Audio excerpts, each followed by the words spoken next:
So yeah, it's a bit of a personal story. Emil asked me and offered me to speak up. My name is Gļebs. I'm an entrepreneur, and for the last 8 years I've been in different kind of endeavors, but the main thing is that I've been building a company which is called Echoo, and 2 weeks ago we've announced that we've just sold it to the largest industry player in the world. And today is basically telling the story about how I built it and how we got the deal. But let's make it like, as a discussion, so I'll be speaking, but there'll be time for you to ask questions. I really want for you guys to benefit.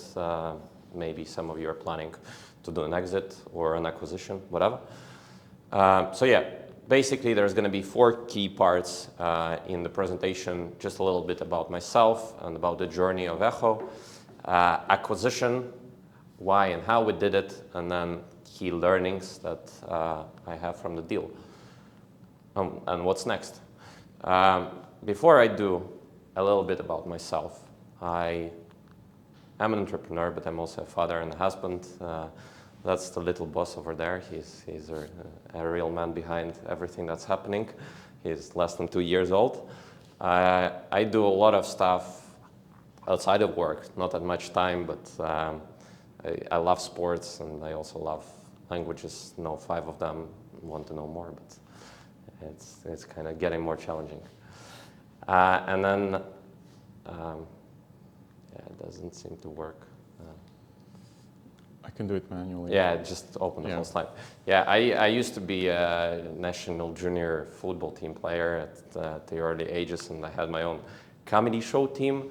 And then back at the, yeah, it's a weird one, right? But it gives it a lot, actually, in terms of public speaking, etc. And then at the age of 19, I moved to the UK. I studied at the university there in the city called Bournemouth, and I also had just a little less than 2 years of work at JP Morgan.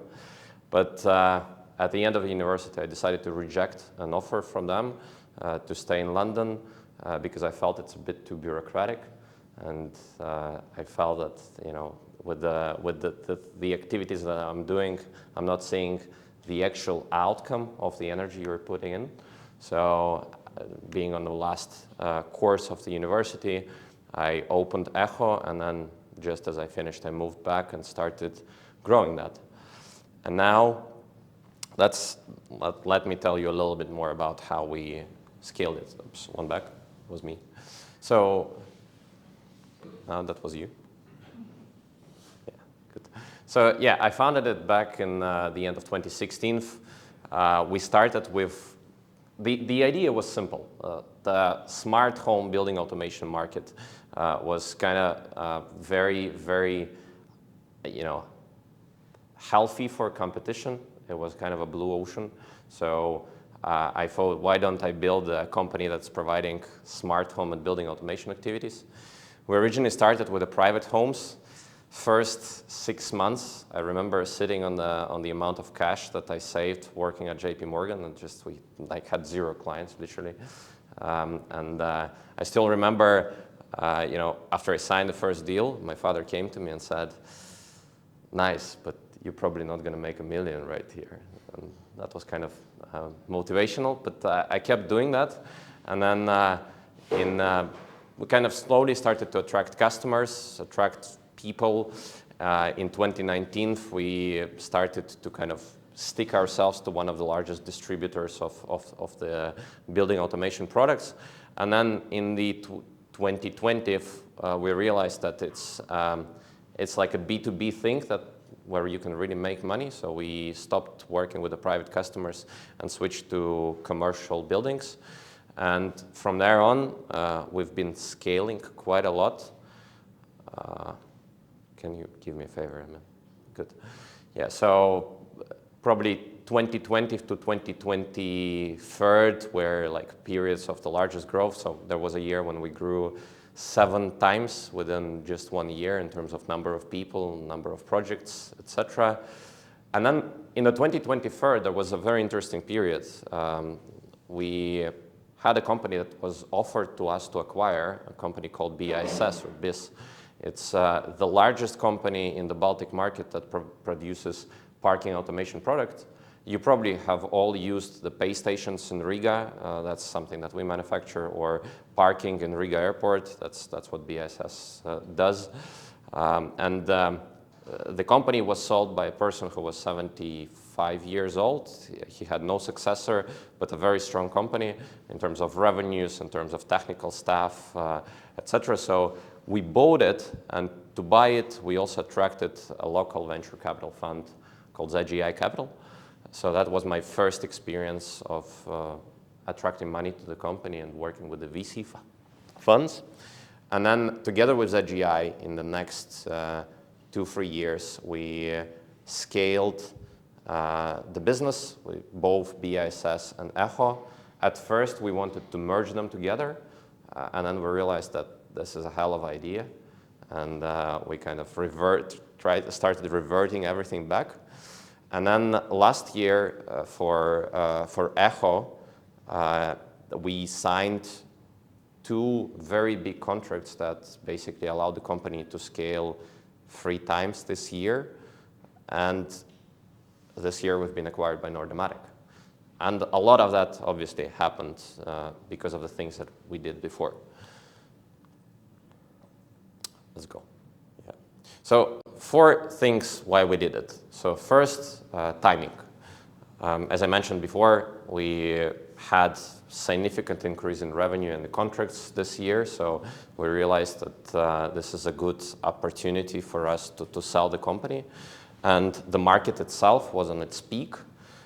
We obviously, we want the company to grow, and we see how it can grow, but we also know that we probably couldn't sustain the same growth pace on our own. So that was a good kind of idea and opportunity. Then there is a buyer's match. I couldn't imagine when I founded Echoo that there are actually companies in the world that are very niche specific and that have a much greater coverage. Now with all of the experience, I would definitely look at that. Back then in 2016, it was like more, I have a crazy idea, let's do that. Now I'd probably look at who else is there and who can find us and buy us. But it ends up that there was a company that has a global coverage, and I'll tell a little bit more about Nordomatic later on. But there was a very good match. And then, I always had a goal to make Echoo the largest in Europe, and we couldn't achieve it on our own, but by being acquired by the largest company in the world in the industry, we kind of did that, right? So I heard from my mentor that it still counts. So now a little bit more about the process itself. I thought that this might be quite an interesting part of the story. So in April, we've made a decision that we want to sell, and that we want to sell specifically Echoo part of the business, still keeping this. And we hired advisors in May, specifically went for EY team because we liked the guys and the approach. And in June, they presented us the prospects. There were 3 to 5 very good companies with whom we felt like we've had a match. And one of them, which is Nordomatic, they were kind of more keen. We had a meeting with them late June, and the guy said, look, we're just going to take a plane next week. We're going to fly to you in Riga, and let's have a meeting there. And that was the moment when we felt it kind of sounds more like a commitment. And they flew here, and 2 weeks after the first contract, we had the term sheet signed. In the August, we were doing due diligence.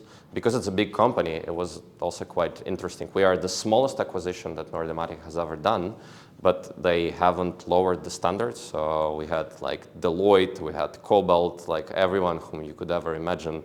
I think the number of advisors, the money that advisors made during the deal is insane, probably.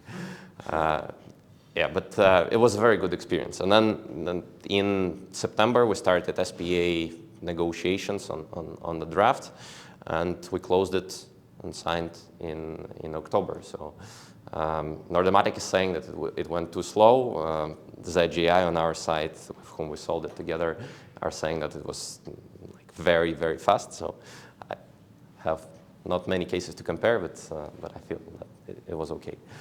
A few things that I would share that I have learned from the deal.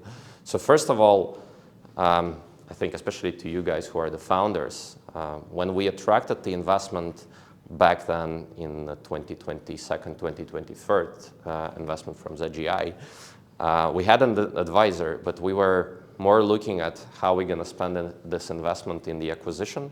So we were less keen, to spend more time and more hours of our lawyers and advisors to understand what's behind it for us. And then now when we were selling, we actually understood that there are quite a few points in the agreement that you have from VC funds that, put their interests first, like, for example, IRR calculation tables. So you have to be very mindful, and I suggest if you want to scale the business and you're attracting money from the investors, don't be jealous and paying the best lawyers out there and asking for the advice, because it's going to cost you much more. I feel that we were quite lucky because we sold the company, and one of the things was me as a founder and our management team, so we could kind of negotiate.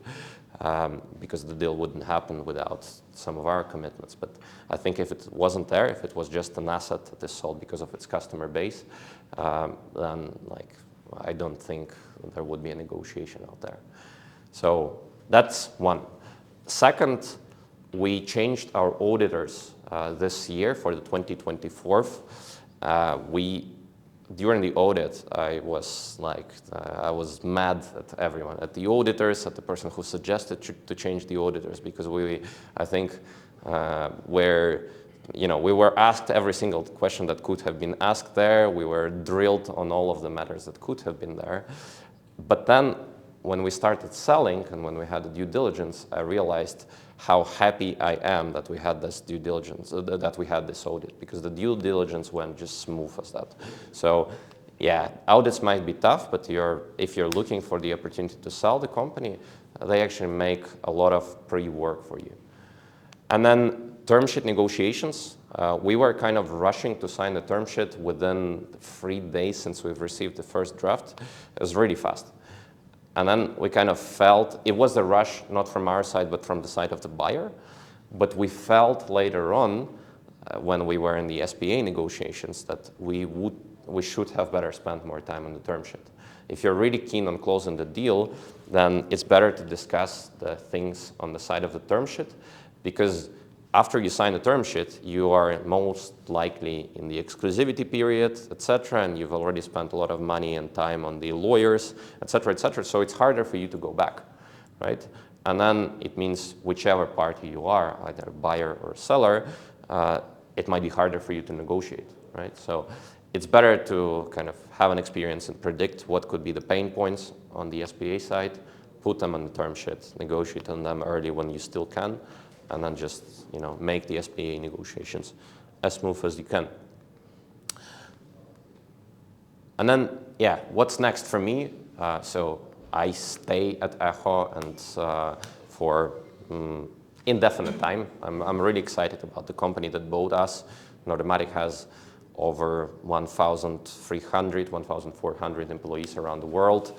We're present in all across the Scandinavia, UK, US, India, and many other countries. And we have big plans for the Baltics and Eastern Europe with us leading the acquisition. So I really feel very excited about what we can do together. And that was one of the reasons why exactly it was Nordimatic. It wasn't really the best deal in terms of the money. Wasn't also obviously bad, but I think one of the things that attracted me personally is the opportunity that is there for myself and for the people in the company to grow and to scale. We still own BIS, where I'm now as majority investor passively, which we want to scale and sell in the next couple of years, and maybe after that, plan the next unicorn. So that's it.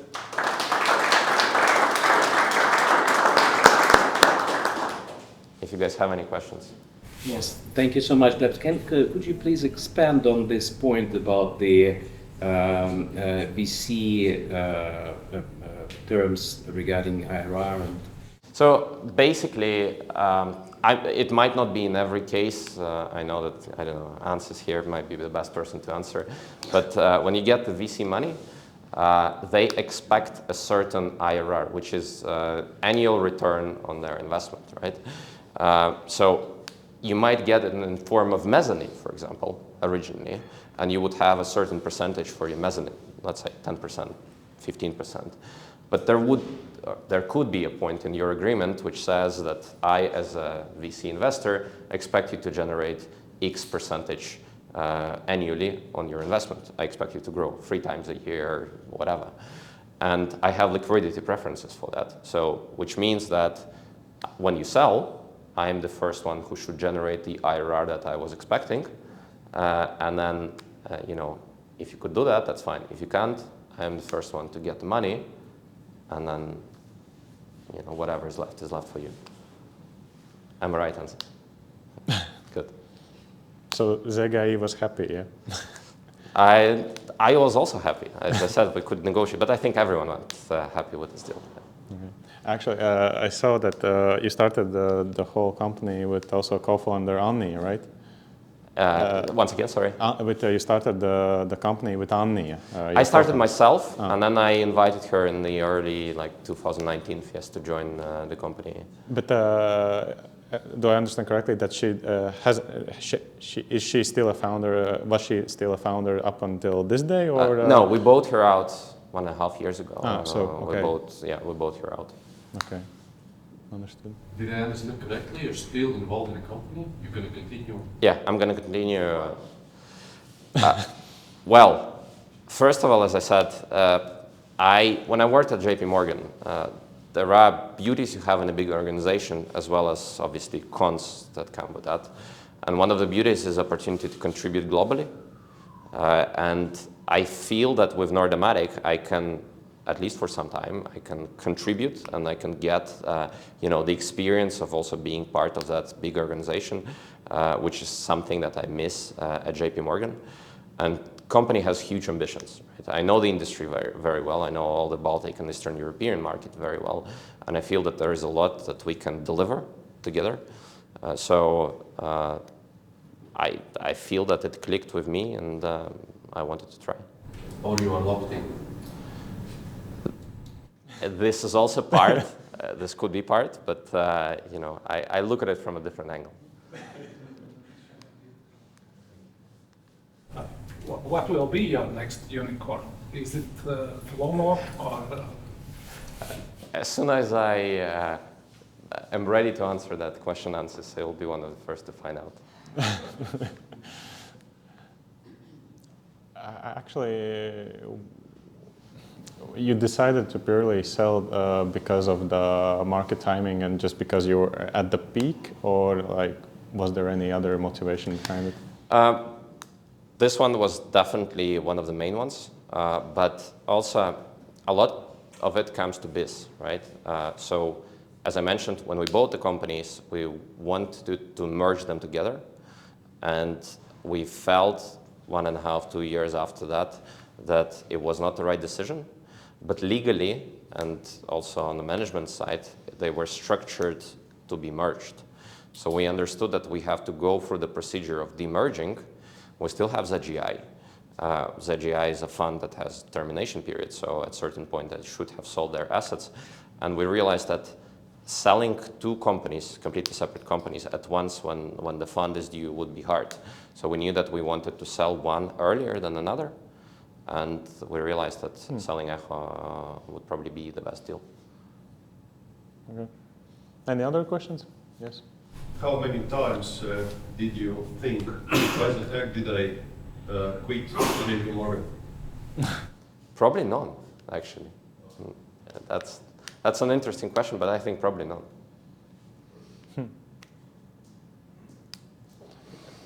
If no more questions, then thank you.